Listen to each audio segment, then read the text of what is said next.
We were doing the walkover, which we probably should have broadcasted today. Louis C.K. was telling us a horrific flying story. We told our little story, which now sounds like a cute little airy plane ride. When we had to fly in during the storms into a Newark airport. After our Vegas show. After the Vegas show. And it was quite the bimpy ride on the way in. We hit the wall of clouds, and then it was nothing but pure whiteout clouds until we broke through. The ceiling was probably at 800 feet. Well, Louis flew an airline I would not fly. Really? No. United? I don't fuck with United. Why?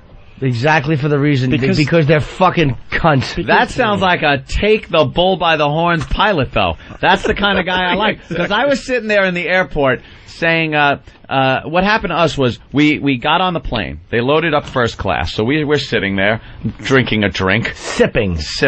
And they start boarding, last class, as Kenny likes to call it. And all of a sudden they get an announcement, could you get up and leave the plane? There's now a delay. See, I thought they were just talking to coach people. Exactly. Because they smell the joint up. Right, because you get out because we don't want you in here while we're waiting. But they told everybody to get off the plane because there's going to be a delay. Plane because it's funny to us. We want to watch you get off and back on. Exactly.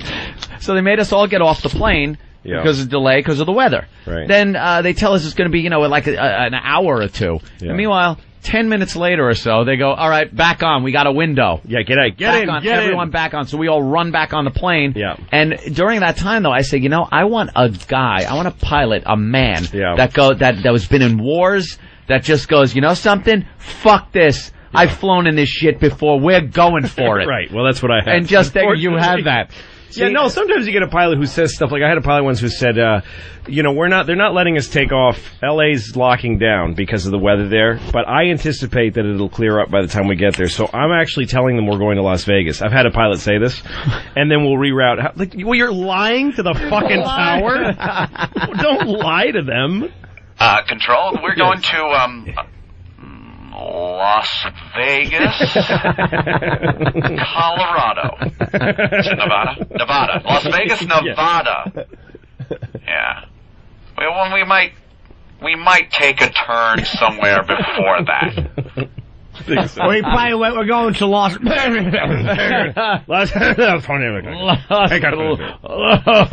Guardia. But so this guy, we're sitting at the gate waiting, and then he said, actually, the delay isn't because of the weather, it's because the fuel gauge is broken on the plane. Of course it is a hunk of shit airline.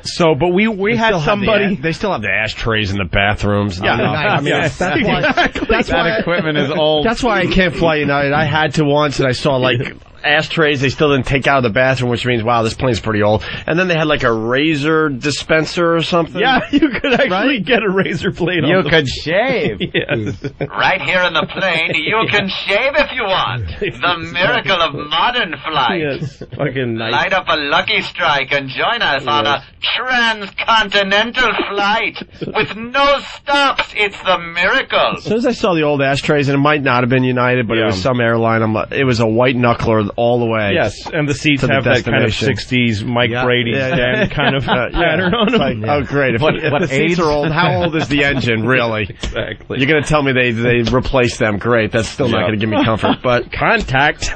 Contact. And the engines are made from space-age polymers. Yes.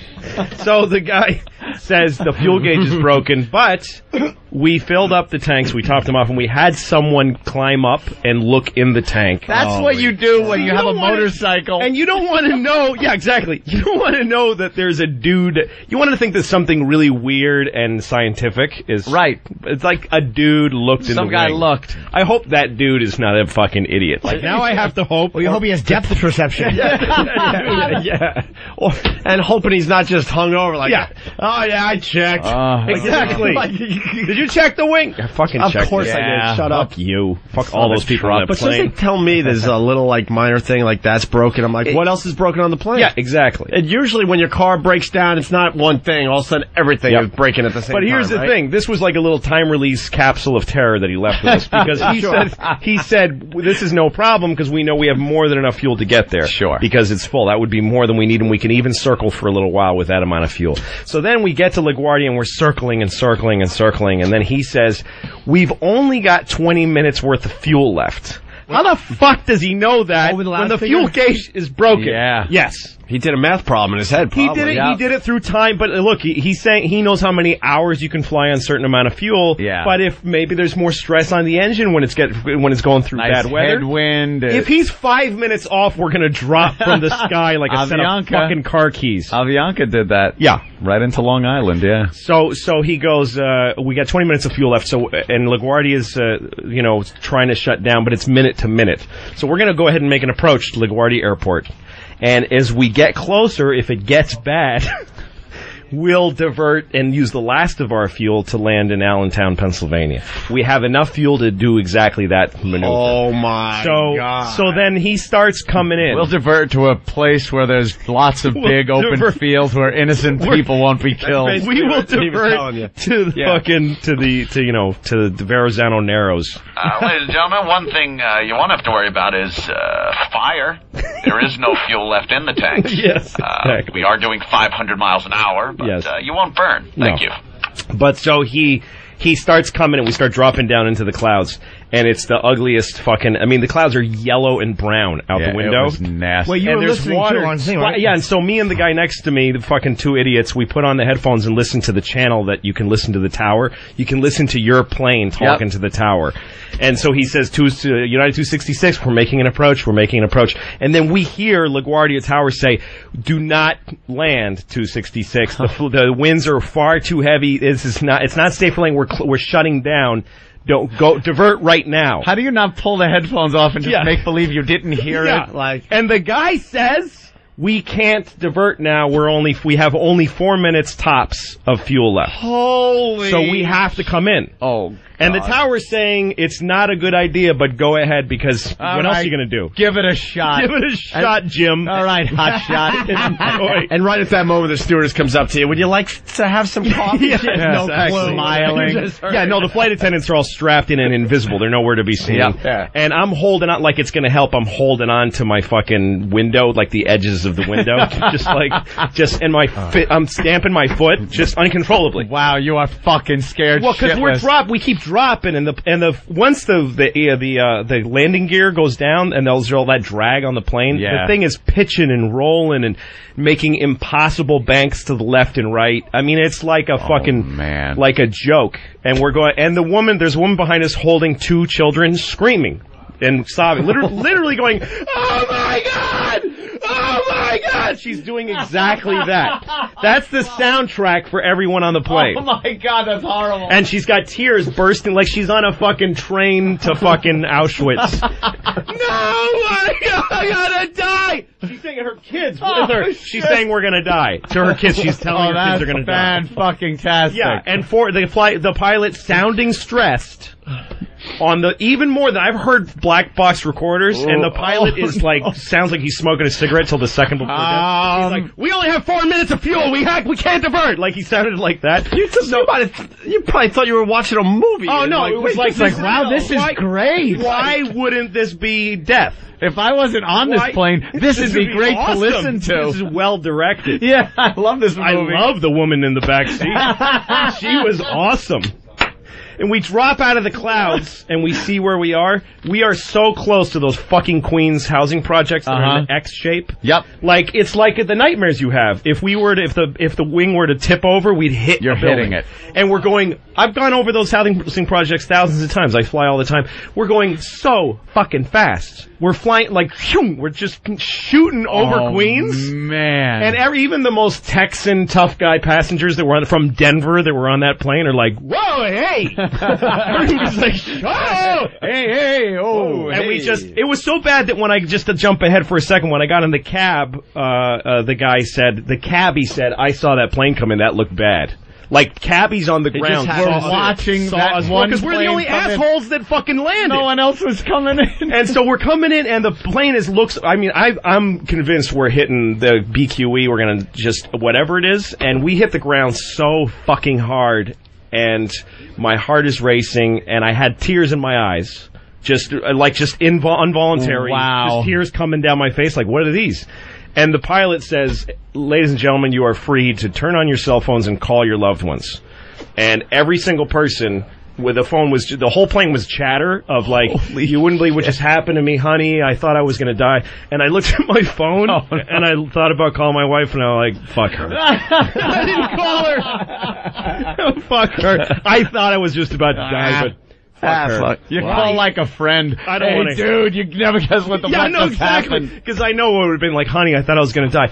Oh, that's awful. Did you, what time are you getting in? Why are you so late? Tomorrow morning, are you going to let me sleep in? Well, honey, I just thought... Why wasn't that reported? Fuck you, what the fuck? Why didn't that story get out? That's obvious. That guy should be fired. He should be fucking fired. It was really bad. The it was pilot. bad The judgment. pilot? I think what happened was that he had enough time to do what he thought, but then the tower sent him through an approach that took longer than he expected. Longer. It's just what happened with Avianca. They were flying around, and that was a language barrier too. They didn't declare an emergency. They declared something that was just under an emergency. Yeah. So they kept diverting them from airport to airport and making them circle. And the plane ran out of fucking gas. Yep. And the people that survived the crash were like, all of a sudden you hear this silence, and all you hear is the wind wishing over the wings. Whoosh, whoosh, no more. Whoo. And you know how the noise of the engines kind of cancels out noise in the cabin? Yeah, no. You hear everything. Yeah. You hear the people in the back fucking row if you're in first class. Yeah. And just... And they crashed into the woods. Yep. No fire, no explosion, just No, and cracking that's what- trees and fucking, you know. Yeah. A lot of people When live was that? because No, of and that. those- Right on, kind of near where I live. No, when? When you run out when of about fuel 10, on a 12, plane, maybe it's not like longer when now. you run out of Maybe gas longer, on a 15. car. When you run out of gas on a car, you can actually like use the starter motor to get it a little Yeah, further. yeah, you can right. kind of keep sputtering, but on a plane it's just it's And gone. you can stop and get the fuck out, Yes. no matter where you are in a How car. did the dudes? Because he told us that he couldn't be sure how much fuel there was on the plane before we left. Right. He said, "We know the gauges are wrong, but we're going to go anyway because we've seen the gas." So then you bet it. Well, then, you know something? But when you get that close, you go, "Let's fucking land now." You might even be able to justify that if you're going from point A to point B without any That's it. problems. That's if fine. you're going into weather where Yeah. you're going to have to circle. And when you're Now- talking now you about, don't we do have that. 4 minutes. 4 minutes? 4 minutes left.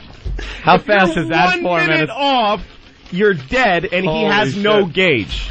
That 4 minutes is not 4 minutes in a dentist chair. Yeah. That 4 minutes is 4 minutes on a roller coaster. See, all of our That's a pilots fast now, fucking...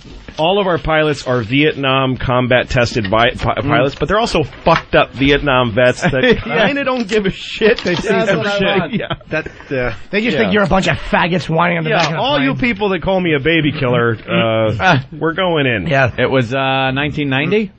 Avianca. That's fucking awful. That's a great. That is a story. harrowing experience. It was awful. Worst flight ever for you, I guess, right? Easily. I mean, Yeah. I'm a fucking platinum and 15 Yeah, different airlines. I fly a million miles, constantly. probably, yeah. I fly through bad weather all the. I sleep through it. I don't give a shit. I Yeah. actually have often turned to people around me on planes that look scared and said, "I've seen this. This is nothing. Don't worry. I don't care. I like flying." The lady behind me, by the way, I kept yelling back, "We're okay!" Like I kept yelling at her. And I was yelling at myself. okay. We're gonna be okay. We're gonna be okay.